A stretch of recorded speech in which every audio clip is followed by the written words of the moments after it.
지금 전 세계 강대국들이 큰 충격에 빠졌습니다. 불과 몇 년 전만 해도 값싼 대체제라며 무시당하던 한국 무기.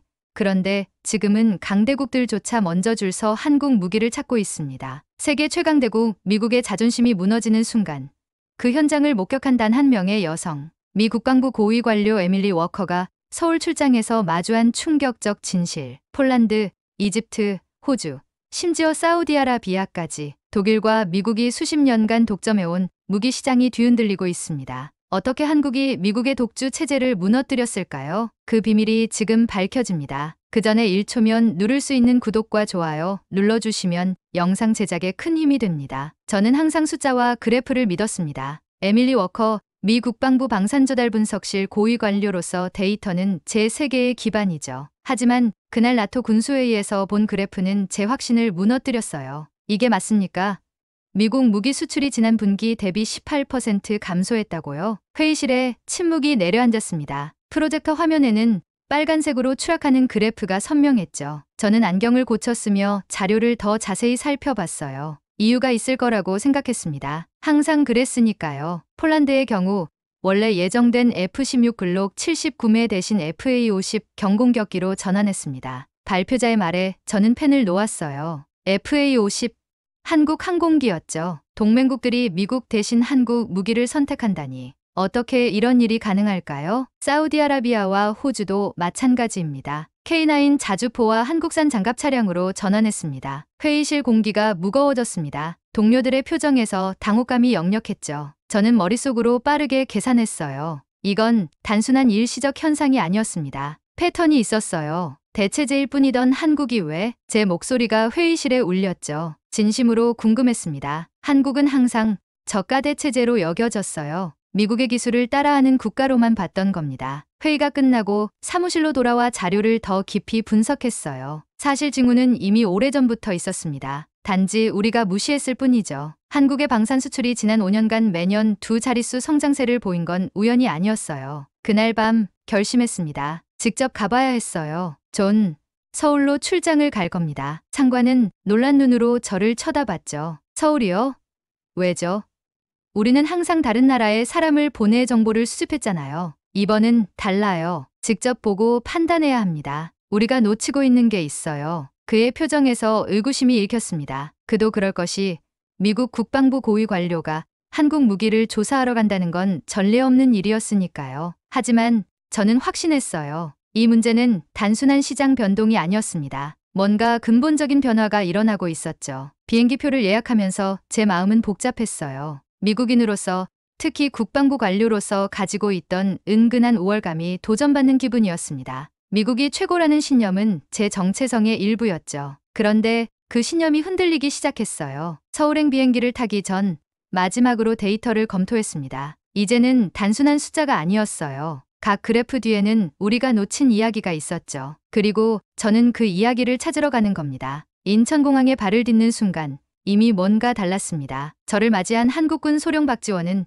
정확히 약속 시간 1분 전에 도착했어요. 미국에서라면 상상도 못할 정확성이죠. 워커님, 환영합니다. 일정표와 ADX 전시회 출입증입니다. 박지원 소령이 건넨 서류 폴더를 받아들었어요. 완벽하게 정리된 일정표와 모든 필요 서류가 있었습니다. 사소한 디테일까지 챙긴 준비성에 놀랐죠. 이렇게 세세하게 준비해 주셔서 감사합니다. 미국에서도 이런 준비를 받아본 적이 없네요. 박지원 소령은 겸손하게 미소 지었어요. 당연한 일입니다. 워커님의 방문은 저희에게 중요하니까요. 호텔에 짐을 풀고 바로 ADX, 아시아 방위산업 전시회로 향했습니다. 전시장에 들어서자마자 활기찬 에너지가 느껴졌어요. 미국 강산 전시회와는 확실히 다른 분위기였죠. 여기는 전시장이 아니라 전장 같군요. 옆에 있던 영국 국방부 관계자의 말이 귓가에 맴돌았습니다. 정확한 표현이었어요. 각국 대표단이 한국 업체 부스 주변에 모여 있었죠. 마치 중력에 이끌리듯이요. K2 전차 앞에 멈춰 섰습니다. 독일 레오파드와 미국 M1 에이브럼스의 장점을 결합한 듯했어요. 그런데 뭔가 더 있었죠. 실전 환경에 맞춰 설계됐습니다. 안내하던 엔지니어의 말에 귀를 기울였어요. 한반도 지형을 고려한 현수 장치와 전투 상황에서의 승무원 생존율을 최우선으로 설계했습니다. 저는 생각에 잠겼어요. 미국 무기 개발의 최우선 가치는 항상 기술적 우위였습니다. 그런데 여기선 실전과 생존이 먼저였죠. K9 자주포,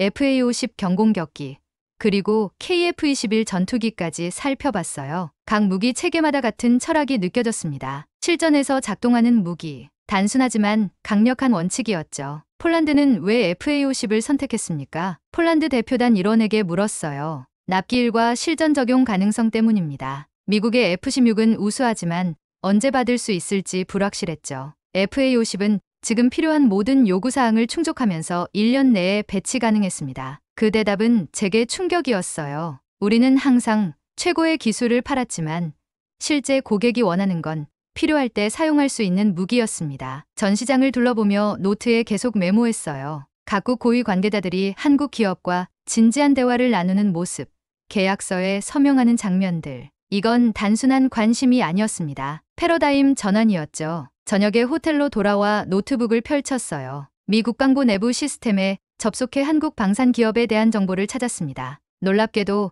정보 수집 대상으로 등록된 기업들이 많았어요. 우리도 이미 알고 있었던 거죠. 다만 인정하지 않았을 뿐입니다. 창문 너머로 서울의 밤 풍경을 바라보며 생각했어요. 이 도시, 이 나라는 우리가 알던 것과 달랐습니다. 그리고 내일은 더 깊이 들어가 볼 차례였죠. 아침 일찍 KF-21 전투기 개발팀과의 미팅이 예정되어 있었습니다. 한국항공우주산업 카이 본사로 향하는 차 안에서 자료를 다시 검토했어요. KF-21은 한국이 독자 개발한 4.5세대 전투기로 세계 8번째로 자체 전투기를 만든 나라가 되는 프로젝트였죠. 정말 가능할까? 속으로 의문이 들었습니다. 전투기 개발은 국방 분야에서도 가장 복잡한 영역이에요. 미국, 러시아, 중국 같은 강대국만이 해낼 수 있다고 여겨지는 분야였죠. 카이 본사에 도착하자 김태우 프로젝트 책임자가 저를 맞이했어요. 워커님, 오늘 방문에 감사드립니다. 시간이 제한적이니 바로 핵심으로 들어가겠습니다. 브리핑룸에서 김태우 책임자는 KF-21의 개발 과정을 설명했습니다. 그런데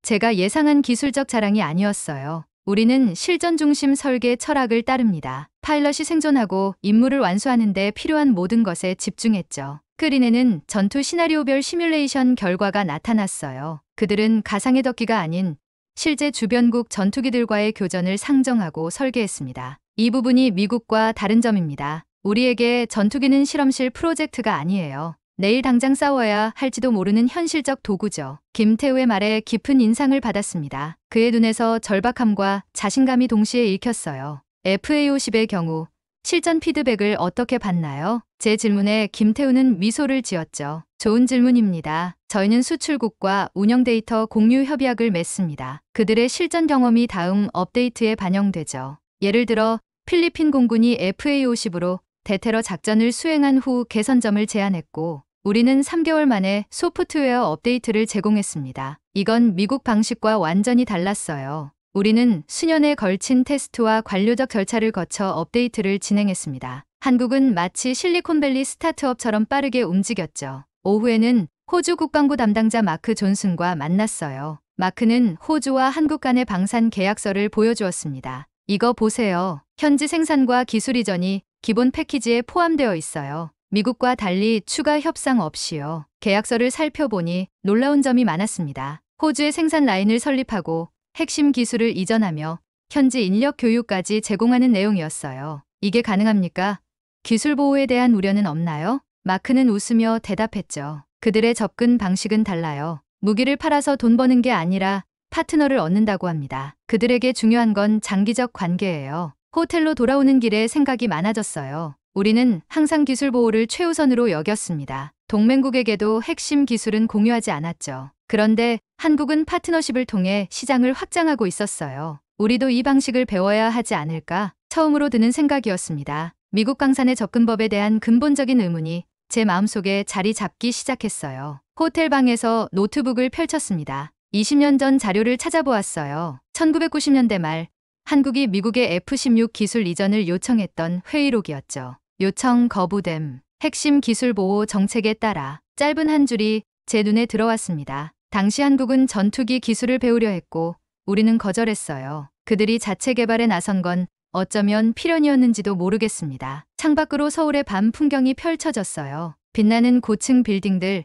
한강을 가로지르는 다리들. 불과 몇십 년 전만 해도 전쟁의 폐허였던 도시가 이렇게 변했다니. 한국의 성장은 무기 개발에만 국한된 게 아니었습니다. 우리가 키워준 나라, 과거 미국 고위 관료들이 한국을 부르던 방식이었어요. 그런데 지금은 오히려 배울 점이 있는 나라가 되었죠. 위치가 바뀐 거예요. 노트북으로 돌아와 최근 파일을 열었습니다. 폴란드, 사우디, UAE, 호주, 한국과 방산 계약을 맺은 국가 목록이 길게 이어졌어요. 그들이 한국을 선택한 이유를 분석한 보고서도 있었죠. 납기 신속성, 기술 이전 의지, 현지화 전략, 가격 경쟁력, 실전 적용성, 공통점이 보였습니다. 한국은 무기를 단순한 제품으로 보지 않았어요. 국가 생존 전략의 일환으로 접근했죠. 북한과의 긴장 상태에서 살아남기 위해 개발된 무기들은 화려한 스펙보다 실전 효용성에 초점이 맞춰져 있었습니다. 미국 군부의 중간 보고서를 보내려다 손을 멈췄어요. 아직 이르다고 느꼈습니다. 더 알아야 했죠.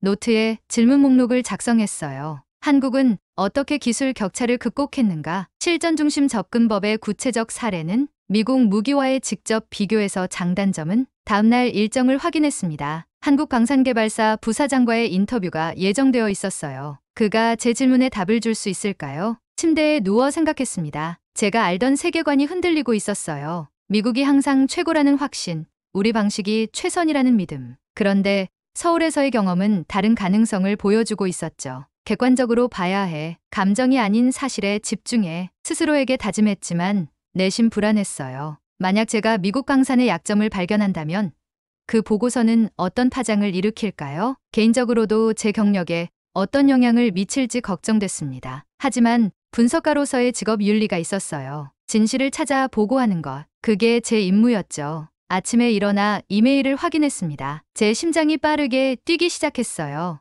누군가 제 초안 메모를 본부에 유출한 모양이었죠. 워커, 무슨 생각으로 한국 무기를 호의적으로 평가한 건가?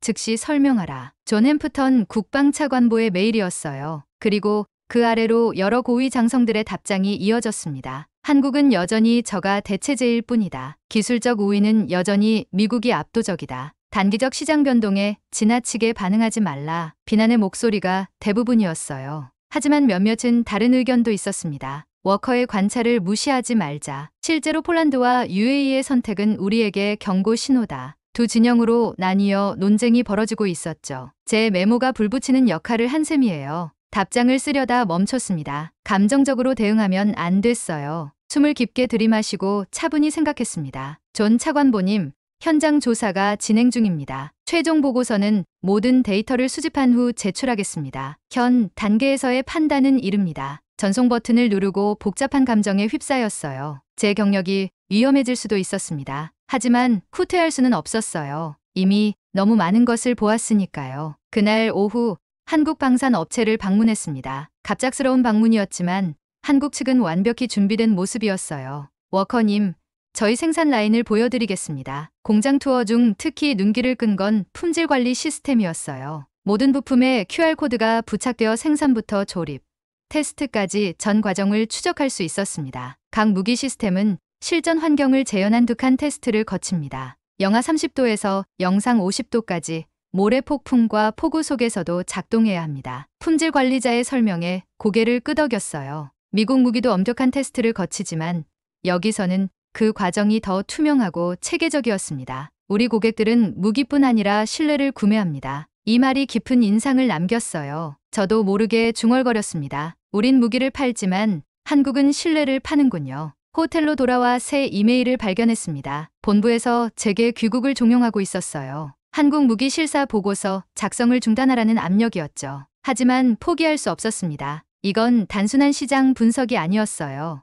미국 국방 전략의 근본적 재검토가 필요한 문제였습니다. 저는 제 직업 윤리를 지키기로 했어요. 제 조사가 끝날 때까지 현장에 남겠습니다. 짧게 답장하고 내일의 인터뷰를 준비했습니다. 한국방산개발사 부사장과의 만남이 핵심 통찰을 줄 거라 기대했어요. 아침 일찍 한국 최대 방산 기업 본사로 향했습니다. 긴장감이 느껴졌어요. 이 인터뷰는 제 보고서의 핵심이 될 테니까요. 전날 밤 늦게까지 질문 목록을 정리했습니다. 단순한 기술 사양이 아닌 그들의 철학과 전략에 대해 알고 싶었어요. 워커님, 이쪽으로 오세요. 이병철 부사장님이 기다리고 계십니다. 회의실로 안내받았어요. 70대 초반으로 보이는 이병철 부사장은 단정한 정장 차림으로 저를 맞이했습니다. 워커 씨, 미 국방부에서 저희에게 관심을 가져주시다니 영광입니다. 그의 영어는 완벽했어요. 나중에 알게 된 사실이지만 이병철 부사장은 MIT에서 공학 박사를 받고 미국 방산 기업에서 20년간 일한 경력이 있었습니다. 부사장님, 솔직한 대화를 나누고 싶습니다. 한국 방산이 최근 급성장한 이유가 궁금해요. 이병철 부사장은 잠시 생각에 잠겼다가 대답했습니다. 기술보다 중요한 건 철학입니다. 우리에게 무기는 선택이 아닌 생존의 문제예요. 그는 한반도 지도를 가리켰어요. 북한과의 휴전선은 서울에서 불과 40km 떨어져 있습니다. 언제든 전쟁이 재개될 수 있는 상황에서 우리에게 무기는 실험실 프로젝트가 아니에요. 작동해야만 하는 생존 도구죠. 이어서 그는 FA-50 경공격기 개발 사례를 들었습니다. 우리는 처음부터 완벽한 전투기를 목표로 하지 않았어요. 현실적으로 필요한 기능에 집중했죠. 그래서 시간과 비용을 절반으로 줄였습니다. FA-50의 피드백 시스템에 대해 물었어요. 필리핀이 FA-50으로 테러리스트 소탕 작전을 수행했을 때 몇 가지 문제가 발견됐습니다. 우리는 즉시 엔지니어 팀을 현장에 파견했어요. 72시간 내에 소프트웨어 패치를 적용했죠. 그 속도에 놀랐습니다. 미국이라면 몇 달, 아니 몇 년이 걸릴 일이었어요. 그런 신속한 대응이 가능한 이유는 뭔가요? 워커 씨, 우리는 관료주의가 아닌 전장의 논리로 움직입니다. 총을 쏘는 병사의 생존이 지연된 완벽함보다 중요하다고 생각해요. 인터뷰는 4시간 넘게 이어졌습니다. 그동안 이병철 부사장은 한국 방산의 철학과 전략에 대해 상세히 설명했어요. 가장 인상적인 부분은 기술 공유 접근법이었습니다. 우리는 파트너 국가에게 블랙박스를 판매하지 않아요. 그들이 기술을 이해하고 자국 상황에 맞게 수정하고 스스로 발전시킬 수 있도록 돕습니다. 미국의 접근법과 너무나 달랐습니다. 우린 항상 기술 보호에 집착했죠. 파트너에게도 핵심 기술은 공유하지 않았어요. 그런데 한국은 오히려 기술 공유를 통해 신뢰를 쌓고 있었습니다. 그렇게 하면 경쟁자를 키우는 것 아닙니까? 제 질문에 이병철 부사장은 미소 지었어요. 단기적으로는 그럴 수 있습니다. 하지만 장기적으로는 더 큰 시장과 더 깊은 협력 관계를 만들어요. 우리는 무기를 팔아 끝내는 게 아니라 그 나라의 안보 파트너가 되는 겁니다. 인터뷰를 마치고 나오면서 강한 직감이 들었어요. 이것이 미래다. 한국의 방식이 세계 방산 시장의 새로운 표준이 될 것이라는 확신이 들었습니다. 호텔로 돌아와 노트북을 펼쳤어요. 그동안 수집한 자료를 정리하기 시작했습니다. 이제는 단순한 시장 분석이 아니었어요. 미국 방산의 미래를 위한 청사진이 필요했죠. 밤늦게까지 작업하면서 FA-50의 사례를 다시 검토했습니다. 폴란드, 말레이시아, 필리핀, 인도네시아 등 여러 나라가 선택한 이유. 그것은 최첨단 기술이 아니라 적시에 제공되는 적절한 솔루션이었어요. 그들은 당장 사용할 수 있는 무기를 원했고 한국은 그것을 제공했습니다. 창문을 통해 서울의 밤 풍경을 바라보았어요. 도시는 여전히 빛나고 있었죠. 북한과의 위협 속에서도 발전을 멈추지 않은 이 나라가 이제는 세계 방산 시장의 새로운 강자로 부상하고 있었습니다. 그들의 방식이 미래다. 노트에 적으며 생각했어요. 미국이 배워야 할 시간이었습니다. 서울에서의 마지막 날, 미 대사관에서 화상회의가 예정되어 있었습니다. 본부 팀원들과 제 조사 결과를 공유하는 자리였어요. 긴장감이 느껴졌죠. 이 회의가 제 보고서의 운명을 결정할 테니까요. 회의실에 들어서자 화면에 익숙한 얼굴들이 보였습니다. 존 햄프턴 차관보를 비롯한 고위 관료들과 분석팀이 모여 있었어요. 워커, 귀하의 조사 결과를 듣겠소. 존의 목소리는 냉정했습니다. 저는 깊게 숨을 들이마시고 프레젠테이션을 시작했어요. 지난 일주일간 저는 한국 방산의 핵심을 분석했습니다. 결론부터 말씀드리자면 우리가 직면한 건 단순한 경쟁자가 아닙니다. 새로운 패러다임이에요. 데이터와 사례를 하나씩 제시했어요. 한국의 실전 중심 설계 철학, 신속한 납기, 기술 공유 접근법, 그리고 동맹국들이 한국 무기를 선택하는 이유까지. 특히 주목할 점은 신뢰 기반 파트너십입니다. 한국은 무기만 판매하는 게 아니라 안보 생태계를 수출하고 있어요. 화면 속 얼굴들의 표정이 점점 진지해졌습니다. 몇몇은 불편해 보였지만 다른 이들은 관심을 보였어요. 워커, 그래서 당신의 제안은 뭔가? 존 차관보가 물었습니다. 이 질문을 기다렸어요. 우리는 두 가지 선택지가 있습니다. 현재 방식을 고수하거나 한국의 접근법에서 배우는 것이죠. 회의실이 순간 조용해졌어요. 제가 제안한 건 미국 방산의 근본적인 변화였으니까요. 구체적으로 무엇을 배우란 말인가? 한장성이 날카롭게 물었습니다. 첫째, 실전 중심 설계로의 전환. 완벽한 기술보다 현장에서 작동하는 솔루션에 우선순위를 두는 것이죠. 둘째, 납기 일정 단축. 셋째, 파트너 국가와의 기술 공유 확대. 마지막으로 단순 판매가 아닌 장기적 안보 협력 관계 구축이요. 논쟁이 시작됐습니다. 몇몇은 즉각 반대했어요. 미국 기술의 우월성을 포기하자는 건가? 기술 공유는 국가 안보에 위협이 될 수 있어. 하지만 다른 이들은 지지했습니다. 워커의 분석에는 타당성이 있다. 시장 점유율 하락은 무시할 수 없는 현실이야. 폴란드와 UAE의 결정은 우연이 아니었어. 저는 마지막 슬라이드를 보여주었어요. 우리가 변하지 않으면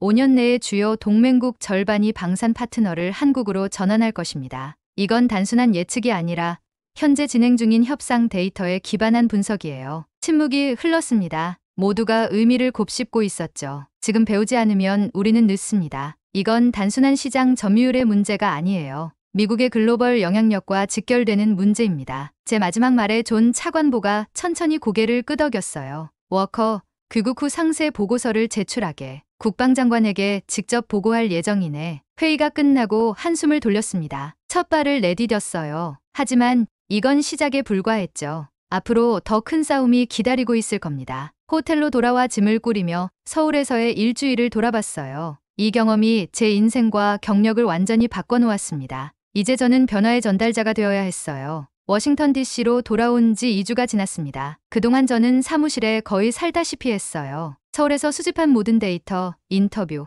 관찰 결과를 하나의 일관된 보고서로 만들어야 했죠. 제목을 뭐로 할까? 여러 가능성을 생각해봤습니다. 그리고 마침내 결정했어요. The Career Option, 실전 중심 방산의 새로운 패러다임. 단순한 분석 보고서가 아니었습니다. 미국 방산의 미래를 위한 청사진이었어요. 핵심 내용은 한국의 접근법에서 배울 점을 구체적으로 제시하는 것이었죠. 보고서의 첫 페이지를 작성하면서 가슴이 뛰었습니다. 이 문서가 어떤 파장을 일으킬지 알고 있었어요. 어쩌면 제 경력에 위험이 될 수도 있었죠. 하지만 진실을 말해야 했습니다. 미국 방산은 전환점에 서 있다. 기술적 우월성만으로는 더 이상 시장을 지배할 수 없는 시대가 왔다. 한국이 보여준 실전 중심, 파트너십 기반 접근법은 새로운 글로벌 표준이 되고 있다. 보고서 작성에 3주가 걸렸어요. 마침내 완성본을 국방장관실에 제출했습니다. 그리고 기다렸죠. 응답은 생각보다 빨리 왔어요. 존 차관보로부터 긴급회의 소집 통보를 받았습니다. 불안한 마음으로 회의실에 들어섰어요. 워커,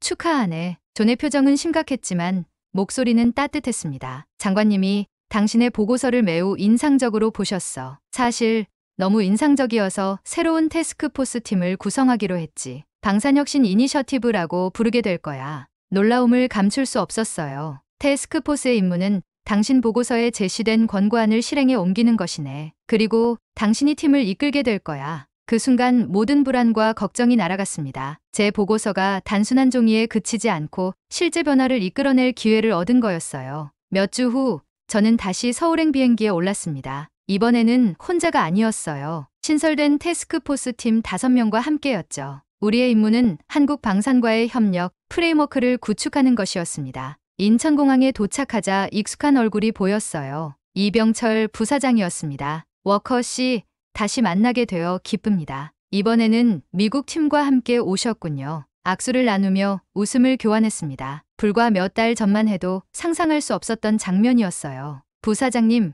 이제 우리는 새로운 장을 시작하려 합니다. 경쟁자가 아닌 파트너로서요. 그의 눈에서 깊은 이해와 존중이 느껴졌어요. 그는 미국 방산의 오랜 관행이 얼마나 견고한지 알고 있었고 그걸 바꾸려는 시도가 얼마나 큰 의미인지도 이해하고 있었습니다. 서울로 향하는 차 안에서 창밖을 바라봤어요. 몇 달 전 처음 이곳에 왔을 때와는 다른 시선으로 도시를 보게 됐습니다. 이제 이곳은 단순한 조사 대상이 아니라 배움의 장소였어요. 팀원 중 한 명이 물었습니다. 워커, 정말로 이 접근법이 통할까요?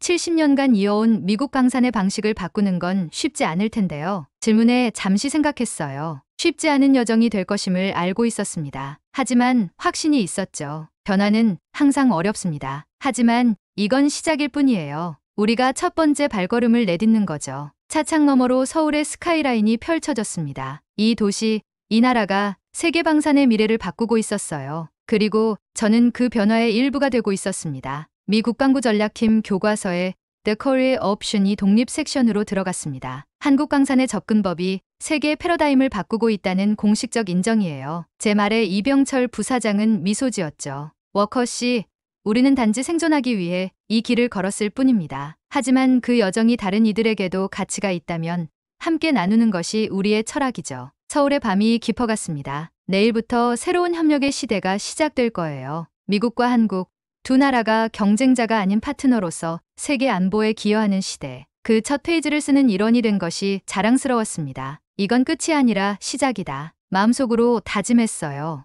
앞으로의 여정이 기대됐습니다. 여러분은 이 이야기를 듣고 어떤 생각이 드셨나요?